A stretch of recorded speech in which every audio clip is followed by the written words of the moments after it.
Voilà, mesdames et messieurs, merci d'être les nôtres sur www.voiceofcongo.net. Toujours Ndenge Tolo Bakatobeta Masolo. Le lot spécialement, toujours Beta Masolo. D'habitude, vous avez habitué, ceux qui vous moninga de Beta Masolo politique. Mais le lot est à l'occasion, il y a 20 ans de disparition. Il y a Pépé Calais, il y a eu le 29. Le 29, il y a eu un monde fou. Il y a des artistes, beaucoup des artistes, il y a qui na cimetière, là où on a enterré Pépé Calais. Voilà, il y a qui après qu'il y a un bango. Les lobbies sont spécialement pour tout cela dans chaque Congo parce que organisateur, il y a parmi organisateurs, il y a une manifestation, il y a Pépé Calais il y a 20 ans. Voilà la raison pour laquelle tozongi na cimetière à Gombe tokutana chaque Congo parce que m'a appelé asali awa pona ko ranger ba bilo mso mike ba fleur ne mbule beta italaka kandenge zalaka na Kinshasa. Il fallait aya ko surveiller encore pour la deuxième fois comment cimetière ezali ba protéger ba fleur bien. Voilà la raison pour laquelle nous sommes là. Alors puisqu'as tokutana chaque Congo to beta masolo to yeba nini za ko leka entre ye na bande ko mususu ba artiste. Oui, ça a un programme, le même jour, le même programme, mais qu'est-ce qui ne va pas entre chaque Congo, n'a pas artiste et en tout cas, sans plus tarder.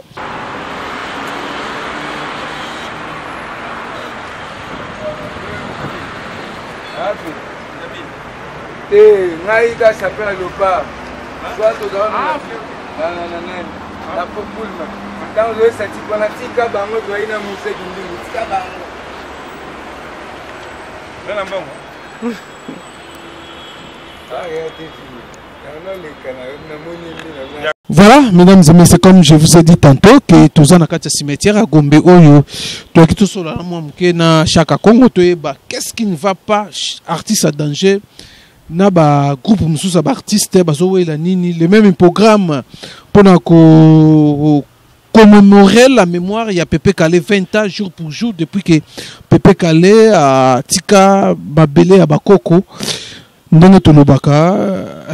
Voilà la raison pour laquelle tous dans chaque Congo. Bien que lobby, nous avons eu empêchement mingi protocole tard. Voilà la raison pour laquelle chaque Congo a bien bisoto ya nakata cimetière. To bangi nini sunu nakata cimetière. Mbote chaque Mbote sumane obanga poni. Benga le cimetière, ya kana cimetière makameza ki lobby soto ya kite. Ousmane. Ata ugangi kaka oyaka kawa. Lunga ngami na miye déjà enfant. Nanette Luciana, Luciano, de Belozoro comme un chaque Congo. Merci. Impression Kondomba, c'est en tout cas merci vraiment que na remercié vraiment diaspora, Bégis Anani, parce que ça a fait 20 ans Pépé Calais na poto. Merci na frère Michon Noka vraiment que Ousmane, il faut tout le bango autour de nos sango. Photo qui après tout temps qu'il y a photo qui n'a pas des artistes. Tous un instrument pour na basa ta sono baninga mais tous ceux qui l'ont côté. Michon Noka ndemba tinda qui instrument au moins qui n'a pas des artistes. Tu remercie maman Barbara Kanam. C'est grâce à cette femme-là, tous ceux qui te sont ma invitation, Salami, c'est maman Barbara Kanam. Surtout ceux qui plaquettent n'a pas des artistes, c'est Bunkinanga. Celui c'est Empire, vraiment merci Frazali. Tokobo ça l'appelle toutes les fondations Pongolov. Vraiment que merci, vraiment que ndenge naïbi sakaba ndeko na biso bazaka partout ba ngaba ko finga muyibi munini mais on a salaka Ousmane vraiment que même mission no kabi que papa continuer impression qu'on domba c'est ma passé chez Magmassi en tout cas papa ko lembaté ndenge maman Lusa Adelaide vraiment courage et yaka nango ko lekanango que tant on a bandi quand c'est la première édition je ne me jamais na zo ki kansi mbala moko to honorer Kondo Pépé Calais parce que makambo ya nebisa kama ma guitare pe ya papa le tumba et utaka pata biloko na ye. Alors vraiment que c'est pour ça que pour na kito honorer la première édition de la TT mais jamais vraiment que te remercier la presse en tout cas vraiment que son même sport na biso cas sponsor c'est la presse vraiment même chaîne de bande les traces qui to quoi accompagner biso vraiment merci en tout cas plusieurs de Lausanne en tout cas Korozo vraiment pour en tout cas merci Sandra Boumba en tout cas de seconde presse kaka mutu enda soutenir biso mais to comment mikanda bande ya banali au sommet ya CNC jusqu'à la veille à ma Pépé Calais tout juste à 1000 francs vraiment que c'est malheureux. C'est vrai. Attends 1000 francs de suite.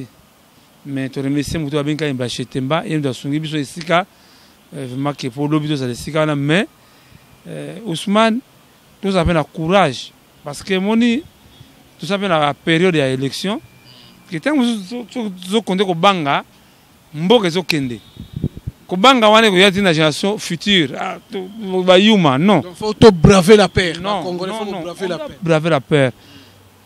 Festival Pépé Calais, il fallait ça le 21 au 28 novembre, il n'y a pas des artistes.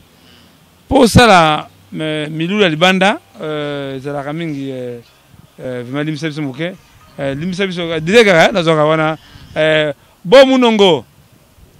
Tout ça, la cimetière Pépé Calais, tout ça, la cimetière Pépé Calais. Tout ça, Nenet, c'est Luciano. Donc, on comprendra que nous avons chaque Congo, on appelle les Maître Landou Mandundu, il y a 18 ans à Pépé Calais.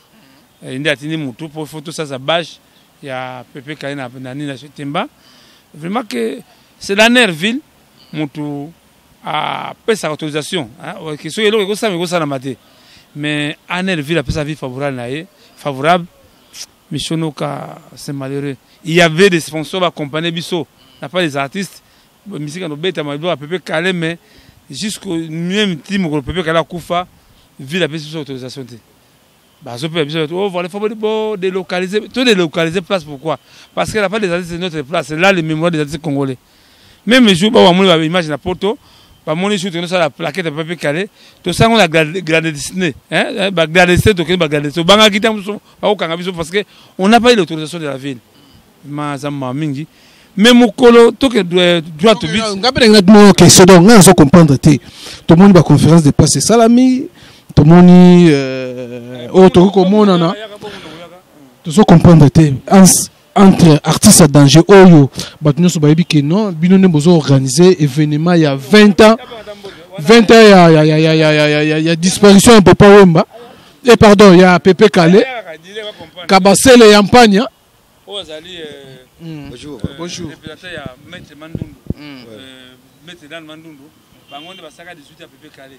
Montant on a dit que on va très choqué andimaki te comment ça vraiment que bango baye bati non ailleurs vous un rapport qu'est-ce qui se passe parce que makamzali lobby mais en tout cas vraiment merci autour c'était passé comment là le sud à Pépé Calais. Oui alors bonjour bonjour papa oui ba bazolanda yo yembala mo to zaina chaque ngoto banda solo là 18 ans il y a Pépé Calais lelo 20 ans bazon ba célébrer ba commémorer papa Wemba n'habité bino 18 ans Pépé Calais pardon nazobo sana mingi bolimbisanga kombeze ya mingi 18 ans 19 ans bino bozo mona ndenge participation na bino eza ndenge nini. Non en tout cas ndeko jeunesse merci beaucoup d'abord ndenge na pesanga tout na et puis na kuta suna occasion parce que lobi pe tozaki awa avant hier tozaki na cimetière ko déposer ba na biso vraiment 18 ans anniversaire les gars d'abord comme la ngai Bob Mounongo Mbongo nazali parmi baza pembeni ya leader na biso charismatique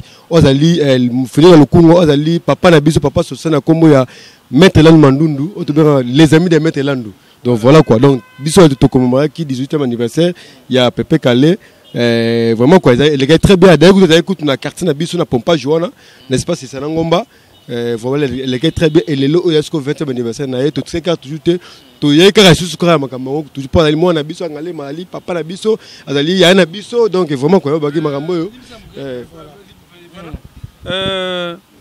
Pépé Calais mingi ba bakata za mona ngalema mona bandal benzoka Pépé Calais aza mona ngalema ko mona barumbu non zo témoignage pana ye ndafanda kuna je crois que l'autre photo qui est émission na remise na ni misère ya bia et c'est que moi terrain mais là ça qui a le archive maman zakuna maman moi ça Pépé Calais maman za anda biso to papa Pépé Calais mona barumbu mais quand c'est un peu so de voir que ne consulter ngalema nda yaki ko akende ko kende même barumbu ke ngalema même Maître Landou Mandundu aye bien ngo rotne même Maître Landou Mandundu après no historique à Pépé Calais les mona ngalema fona tuna nene si anu na bayiba biso nde bakene na barumu mais vraie histoire mais barumu bayibi que no Maître na ni Pépé Calais aza mona ngalema mais akenda na ayaki barumbu ko ya ayaki ba voilà aza venu na barumbu mais aza mona biso ngalema donc ya ngoma ngamuna to tika ngote tu as toujours permis na ye vraiment quoi donc voilà le jour de 20e anniversaire na ye adaye lobby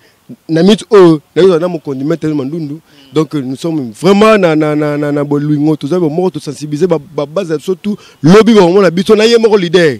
Arosala wana na chetemba osala wana donc akoma les gens ba 19h aza parole na vraiment na leader na biso charismatique na komo ya maître mairie Patrice Lalmandundu Mufulira Lukunga. Donc voilà. Alors Mukele peut que la kufa le 28 décembre tu bandia wa to salle recueillement après tu n'a pas des artistes après le concert le 1er décembre et bandi ba tous va bien mais curieusement jour J au bisu salia le 28 décembre ba tu ya organisé Taboulay 5 Taboulay ba sali man en tout cas Ousmane vraiment missiono comme ma mingi impression ko ndombasi domi ke mwa musaka na Londres ma mingi Maman Lucia Adelaide, ça se passe mingi. Car mukolo biso zali awa.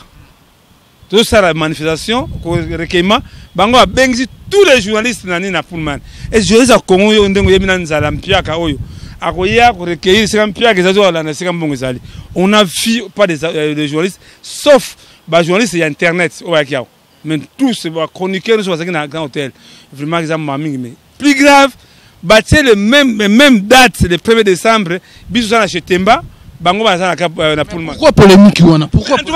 Non, il fallait pas changer date quand même. Pepe kala zalaki mutu ya Pepe vous tomboka. Ko tomboka te papa, tala muni baba uni. Papa tomboka te limbisa papa. Pepe kala zalaki mutu ya. Ah non, les morts sont morts. La scène meurt jamais. Yango pe édition na biso. Vraiment qu'ils ont mawa mingi. Kaka ba musicien o ba ndimaki ba bête na biso na chez Temba, non so ba ke na Pullman. Jour ya Taboulay. Le biso kuna mpiaka buku na mbongo zalité. Ah, en tout cas vraiment ils ont espèce vraiment social mais civique beya. O se kakate mama boy. Non, les Congolais doivent changer. Ouais, yo solo ba ke no batu ya Taboulay. Est-ce que vous avez un problème là? Non, en tout cas vraiment que même la première information que même on comprend même la première place il y a place des artistes parce que événement peut-être calé nous a mené pas des artistes. On n'a pas compris. On a refusé la première autorisation mais de toute façon que et ça qui est côté deux artistes deux vedettes minene. Non, c'est grâce à événement il y a comment